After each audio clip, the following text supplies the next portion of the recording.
नमस्कार दोस्तों, बेबाक भाषा के दो टूक कार्यक्रम में आपका स्वागत है। अरविंद केजरीवाल को जमानत नहीं मिली। सीबीआई ने कहा कि उसे 1 हफ्ते का समय और चाहिए काउंटर एफिडेविट फाइल करने के लिए और वह उसे दे दिया गया। अब मामला पहुंचा है 5 सितंबर तक। तारीख पर तारीख, तारीख पर तारीख। और इससे भी बड़ा सवाल यह है कि जिस सुप्रीम कोर्ट को बार बार यह बात दोहरानी पड़ती है बाकी मामलों में कि bail is rule, jail is exception, यानी जमानत कानून है और जेल में रहना एक अपवाद है, जेल में रखा जाना अपवाद है। सवाल बहुत बड़ा है कि जो पॉलिटिकली सेंसिटिव केसेस हैं जैसे अरविंद केजरीवाल का मामला, उसमें सुप्रीम कोर्ट इसे क्यों नहीं फॉलो करती, इसे क्यों नहीं लागू करती है। और वह भी वह सुप्रीम कोर्ट जिसने जुलाई में ही पीएमएलए केस में अरविंद केजरीवाल को जमानत दी। लेकिन उससे पहले हम सब जानते हैं कि 26 जून को सीबीआई ने जेल में रहते हुए ही, जब अरविंद केजरीवाल जेल में ही थे, उसी समय उनके ऊपर केस कर दिया। लिहाजा अल्टीमेट रिजल्ट यह है कि अरविंद केजरीवाल जेल में हैं। सवाल यहां जो पूछा जाना चाहिए और जो पूछा जा रहा है कि अगर देश के एक मुख्यमंत्री का यह हाल है कि उसे जमानत के लिए तारीख पर तारीख, तारीख पर तारीख का इंतजार करना पड़ रहा है, तब फिर जो आम भारतीय नागरिक है उसका भविष्य क्या है, उसकी लिबर्टी का क्या होगा, यानी उसकी आज़ादी, उसका राइट टू लाइफ कहां गया। मिलॉर्ड, ध्यान से देखिए, ये आप ही का फैसला है। 17 महीने जेल में रखने के बाद दिल्ली के पूर्व उप मुख्यमंत्री मनीष सिसोदिया को जब आपने जमानत पर रिहा किया अगस्त में, तब आपने इस बात को दोबारा दोहराया कि जमानत मिल जानी चाहिए थी। जमानत रूल है, बेल इज रूल। और उसी केस में आपने यह भी कहा, फटकार लगाई तमाम ट्रायल कोर्ट्स को और हाई कोर्ट को कि उन्होंने मनीष सिसोदिया को अभी तक जमानत क्यों नहीं दी। सवाल यहां पूछा जा रहा है मिलॉर्ड कि जब मामला अरविंद केजरीवाल का आता है, तब यह जो रूल है यह लागू क्यों नहीं हो रहा। क्योंकि हम सब ने देखा था कि किस तरह से बार बार दरवाजा खटखटाने के बाद दिल्ली के मुख्यमंत्री अरविंद केजरीवाल को चुनाव प्रचार में कुछ समय के लिए बाहर आने का मौका मिला था। यहां हम बात सिर्फ अरविंद केजरीवाल की नहीं कर रहे, यह मामला बहुत गंभीर है और बहुत व्यापक है।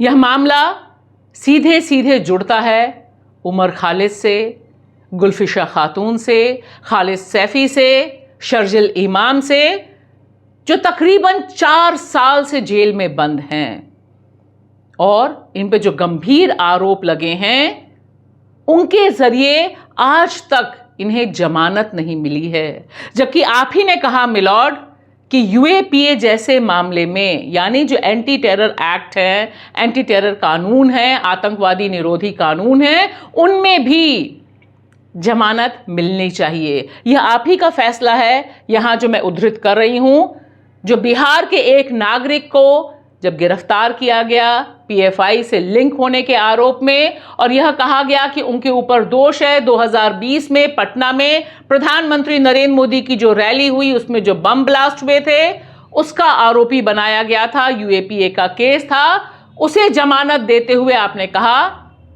कि यूएपीए के भी मामलों में जमानत दी जानी चाहिए। मिलॉर्ड, फिर ये जो तमाम चेहरे हैं और इस तरह के अनगिनत केस, मैं सिर्फ और सिर्फ अभी दिल्ली के मामलों की बात कर रही हूं, जो आपके यहां बार बार दरवाजा खटखटा चुके हैं, जिसमें उमर खालिद सबसे बड़ा चेहरा इसलिए हैं क्योंकि उन्होंने अनगिनत बार जमानत के लिए अर्जी दी है।